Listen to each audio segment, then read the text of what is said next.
Action. Bonjour et bienvenue dans cette nouvelle vidéo. Aujourd'hui, attaquons-nous à un gros morceau, j'ai cité Oppenheimer. Tout d'abord, qui est Oppenheimer? Julius Robert Oppenheimer est un physicien américain.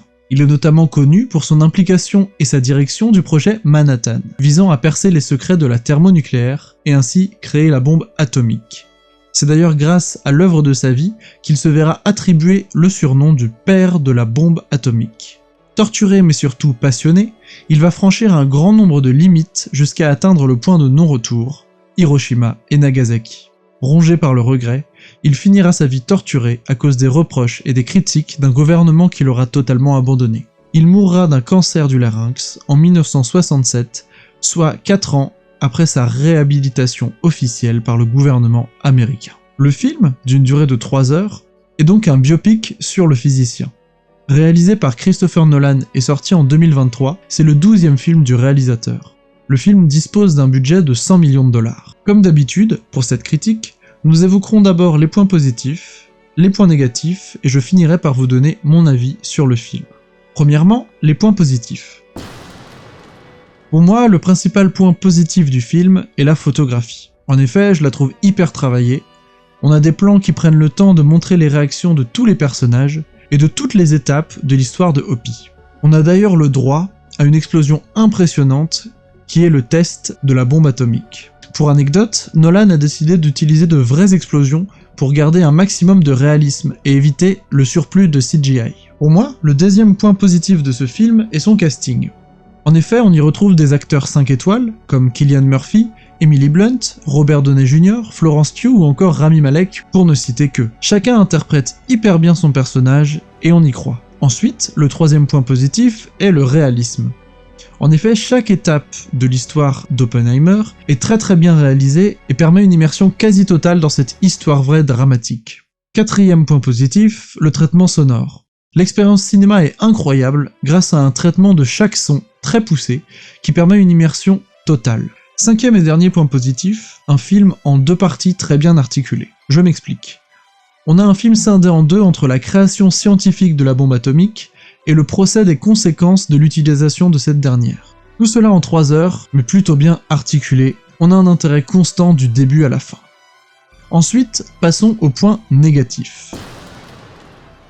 Pour moi, le premier point négatif est l'hyper-réalisme des termes. En effet, beaucoup de lexiques compliqués, à la fois juridiques et scientifiques, sont évoqués dans ce film, ce qui rend cette œuvre beaucoup moins accessible au grand public. Les enfants, même s'ils sont très peu à avoir vu le film du fait qu'il soit très dur, ne peuvent pas forcément tout comprendre, et certains adultes qui ne sont pas familiers avec ces termes peuvent facilement se perdre. C'est en ça que je trouve que c'est un point négatif. Ensuite, on a le rythme.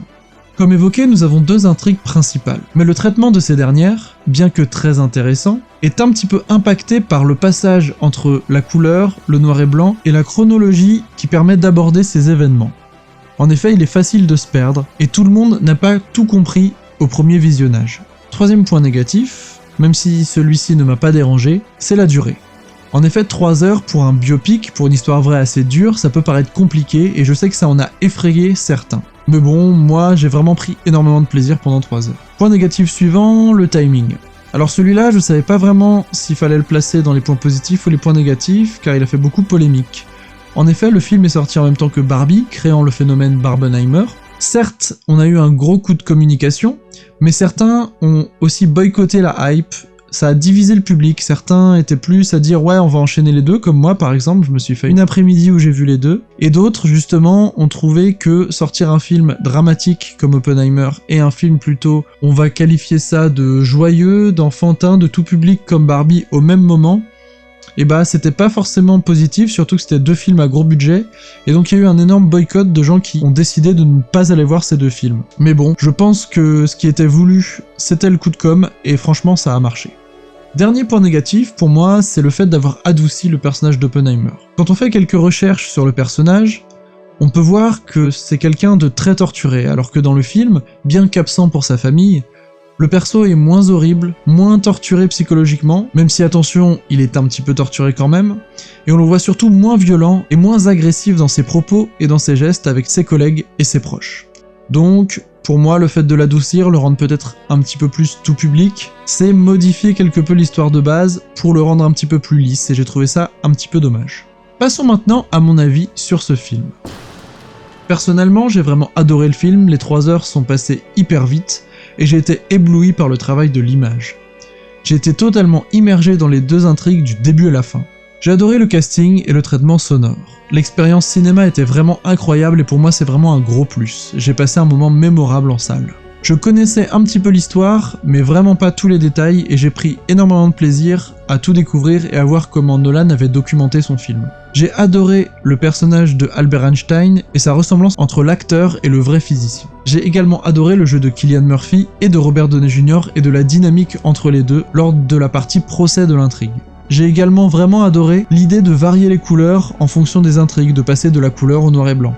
Pour ce film, je donne la note de 9 sur 10, parce que j'ai vraiment trouvé que c'était un film très réussi. Pour les notes, j'ai tendance à fonctionner au ressenti, et mon ressenti après ce film, c'est vraiment un film que j'ai adoré. Il y a vraiment beaucoup de boulot autour du film, et pour ça je trouve que cette note est méritée. Quelle perspective pour le film? Il paraît évident qu'il n'y a pas de suite de prévu car ici, le biopic a abordé le principal de la vie d'Oppenheimer, et très rares sont les biopics en plusieurs films.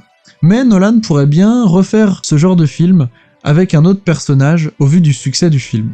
En effet, le box-office de 913 millions de dollars fait de cette œuvre un film très rentable. Ça en fait également le biopic le plus rentable de l'histoire, dépassant ainsi Bohemian Rhapsody, le film sur Freddie Mercury et Queen.